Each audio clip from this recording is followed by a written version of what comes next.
শুরু হচ্ছে যৌথ বাহিনীর অভিযান, ধরা হবে গডফাদারদের। অন্তর্বর্তী সরকারের স্বরাষ্ট্র উপদেষ্টা লেফটেন্যান্ট জেনারেল অবসরপ্রাপ্ত মোহাম্মদ জাহাঙ্গীর আলম চৌধুরী বলেছেন, যৌথ বাহিনীর অপারেশন বুধবার রাত 12টা থেকে শুরু হবে। একই সঙ্গে মাদক নিয়ন্ত্রণে, মাদক চোরাচালান ও এর সঙ্গে সম্পৃক্ত গডফাদারদেরও ধরা হবে।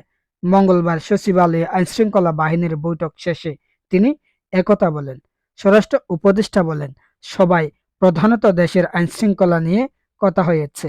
কিভাবে আইনশৃঙ্খলা পরিস্থিতি উন্নত করা যায় সেসব নিয়ে কথা হয়েছে। এ ব্যাপারেও আমরা কিছু কিছু পদক্ষেপ নিব। তিনি বলেন, আজই সব বৈধ এবং অবৈধ অস্ত্র জমা দেওয়ার শেষ দিন। আগামীকাল রাত 12টা থেকে আমাদের যৌথ বাহিনীর অপারেশন শুরু হবে হাতিয়ার কালেকশনের জন্য। আমরা যেন অবৈধ অস্ত্রগুলো সংগ্রহ করতে পারি।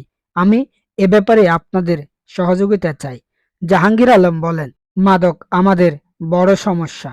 এই মাদক আমরা কিভাবে নিয়ন্ত্রণ করতে পারি সে বিষয় নিয়ে আলোচনা হয়েছে। মাদক নিয়ন্ত্রণ আমাদের জন্য খুবই জরুরি।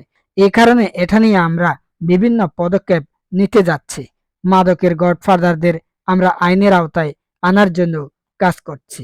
তিনি বলেন, মিয়ানমারের সীমান্ত নিয়ে যে সমস্যা সেটা নিয়ে আলোচনা হয়েছে। আমরা কি কি পদক্ষেপ নিচ্ছি সেটা আন্ডারগ্রাউন্ড দেখতে পাবেন।